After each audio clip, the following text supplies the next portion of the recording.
السلام علیکم ورحمۃ اللہ تعالی وبرکاتہ۔ کیا فرماتے علماء دین مفتیان شرعی متعین مسئلہ ذیل کے بارے میں؟ نمبر 1، بچے کا عقیقہ کس عمر تک ہو سکتا ہے؟ نمبر 2، اگر بچہ عقیقے کے وقت اس کی جگہ حاضر نہ ہو تو کیا عقیقہ ہو جائے گا یا نہیں؟ جواب عنایت فرمائیے۔ نحمدہ نصلی علی رسول الکریم، اما بعد، فاعوذ باللہ من الشیطان الرجیم وبرکاتہ، بسم اللہ الرحمن الرحیم۔ حضرات محترم، ابھی آپ نے سوال سنا، کیا عقیقہ بچے کا اس عمر تک ہو سکتا ہے، اور کیا بچہ حاضر اپنی جگہ پر نہ رہے جہاں عقیقہ ہو تو کیا بچے کے نام سے عقیقہ ہو سکتا ہے یا نہیں؟ جواب عنایت فرمائیے۔ نمبر 1، 7ویں دن عقیقہ کرنا بہتر ہے۔ مطلب یہ کہ بچہ پیدا ہونے کے 7ویں دن عقیقہ کرنا بہتر ہے۔ اگر 7ویں دن نہ کر سکتے تو زندگی میں جب چاہے کر سکتے ہیں، سنت ادا ہو جائے گی۔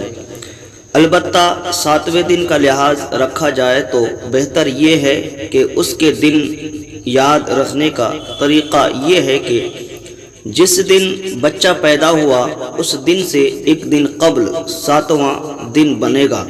مثلا بچہ جمعہ کو پیدا ہوا تو جمعرات 7ویں دن ہے، اور ہفتہ کو بچہ پیدا ہوا تو 7ویں دن کے حساب سے جمعہ کو ہوگا۔ پہلی صورت میں جس جمعرات کو اور دوسری صورت میں جس جمعہ کو عقیقہ کرے گا اس میں 7ویں کا حساب ضرور آئے گا۔ ہاں، البتہ فوت ہو جانے کے بعد عقیقہ نہیں ہو سکتا، کیونکہ عقیقہ شکرانہ ہے اور شکرانہ زندہ کے لیے ہی ہو سکتا ہے۔ مثلا کسی کے بچہ 7ویں دن یا 8ویں دن سے پہلے انتقال ہو جاتا ہے تو اس کے نام سے بچے کا عقیقہ نہیں کیا جائے گا۔ یا 7ویں دن ہو گیا، عقیقہ کرنا چاہتا ہے، عقیقہ کرنے کے بعد اگر بچہ انتقال ہو جاتا ہے تو اس میں کوئی حرج نہیں، جو ثواب ہے اس کو ملتا رہے گا اور اس کے والدین کو بھی ملتا رہے گا۔ آئیے اب سوال نمبر 2 کی طرف۔ دوسرے نمبر پہ ہے کہ عقیقہ کرتے وقت بچے کا عقیقے کی جگہ حاضر ہونا کوئی ضروری نہیں، بلکہ اگرچہ بچہ دنیا کے کسی بھی کونے میں ہو اس کی طرف سے عقیقہ ہو جائے گا۔ مثلا یہ ہے کہ عقیقہ جس بچہ کے نام سے ہو وہ بچہ چاہے اس جگہ موجود ہو یا نہ ہو، یا کسی دوسرے شہر یا کسی دوسرے ملک میں ہو اور عقیقہ کسی دوسرے ملک میں کیا جائے، عقیقہ ہو جائے گا۔ اور اعلیٰ حضرت علیہ رحمہ کہ والدین کو فرماتے ہیں کہ والدین کو اولاد کے حقوق گواتے ہوئے تحریر فرماتے ہیں کہ 7ویں اور نہ ہو سکے تو 14ویں اور نہ ہو سکے تو 21ویں دن عقیقہ کریں۔ یعنی حضور اعلیٰ حضرت ارشاد فرماتے ہیں کہ یا 7ویں دن کرے یا 14ویں دن کرے یا 21ویں دن عقیقہ کرے۔ اگر عقیقہ کی عمر یہ متعین نہیں ہے کہ اتنے دن میں ہی عقیقہ کرے، بلکہ آگے پیچھے بھی کر سکتے ہیں، جیسے ہی استطاعت ہو اسی حساب سے عقیقہ کر سکتے ہیں۔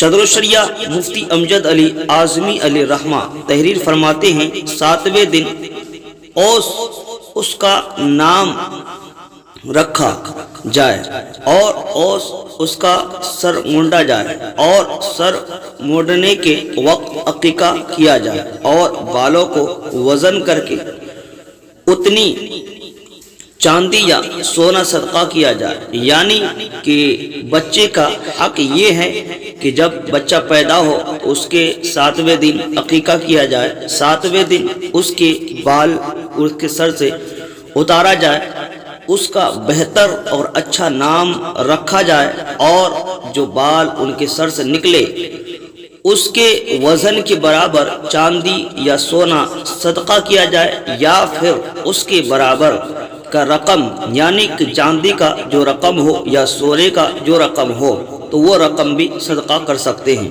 بحوالہ بارش شریعت جلد نمبر 3 اور صفحہ نمبر 355۔ مزید فرماتے ہیں کہ عقیقہ کے لیے 7ویں دن بہتر ہے، اور 7ویں دن نہ کر سکتے تو جب چاہے کر سکتے ہیں، سنت ادا ہو جائے گی۔ مثلا یہ ہے کہ عقیقہ کے لیے عمر متعین نہیں ہے، یا 7ویں دن کرے یا 14ویں دن یا 21ویں دن۔ اگر ان دنوں کے اندر عقیقہ کرنے کا استطاعت نہ ہو تو عمر میں جب چاہے آپ کر سکتے ہیں، سنت ادا ہو جائے گا۔ بعض نے یہ کہا کہ 7ویں یا 14ویں یا 21ویں دن، یعنی 7 دن کا لحاظ رکھا جائے، یہ بہتر ہے، اور یاد نہ رہے تو یہ کرے کہ جس دن بچہ پیدا ہو اس دن کو یاد رکھے، اور اس سے ایک دن پہلے والا دن جب آئے وہ 7ویں ہوگا۔ مثلا جمعہ کو پیدا ہوا تو جمعرات 7ویں دن ہے، اور سنیچر کو پیدا ہوا تو 7ویں دن جمعہ کا ہوگا۔ پہلی صورت میں ہے کہ جس جمعرات کو، اور دوسری صورت میں جس جمعہ کو عقیقہ کرے گا اس میں 7ویں کا حساب ضرور آئے گا۔ بہر شریعت میں ہے۔ مفتی امجد علی خان اعظمی علیہ رحمہ تحریر فرماتے ہیں، اور سوال ہوا کہ مردہ کی جانب سے عقیقہ جائز ہے یا نہیں، تو آپ نے جواباً تحریر فرمایا ہے کہ مردہ کا عقیقہ نہیں ہو سکتا، کیونکہ عقیقہ دم شکر ہے، اور یہ شکرانہ زندہ ہی کے لیے ہو سکتا ہے۔ فتویٰ امجدیہ جلد نمبر 2 صفحہ نمبر 336 میں ہے۔ اور مفتی امجد علی خان فرماتے ہیں، جب سوال ہوا اس مسئلے پر کیا کوئی کسی کا انتقال ہو گیا ہے یا اس کے بارے میں سوال ہوا کہ اس کے نام سے عقیقہ کیا جا سکتا ہے، تو آپ فرماتے ہیں کہ مردہ کے لیے عقیقہ متعین نہیں ہے، مردہ کے لیے عقیقہ جائز نہیں۔ کیوں؟ کہ عقیقہ کا نام شکرانہ ہے۔ شکرانہ اس کے لیے کیا جاتا ہے کہ جو زندہ ہے، اور عقیقہ اس لیے کیا جاتا ہے تاکہ جس بچے کے نام سے عقیقہ ہو اس بچے کے بارے میں دعا کیا جاتا ہے کہ وہ بچہ فتن و فساد، بیماری، بلاؤں سے محفوظ رہے اور عمر دراز رہے۔ یہ شکرانہ ہے عقیقہ کا۔ حضرات محترم، چینل پر نئے ہیں تو چینل کو سبسکرائب کریں، لائک کریں، شیئر کریں، اور ثواب کی نیت سے اس مسئلہ کو آگے شیئر ضرور کریں۔ السلام علیکم۔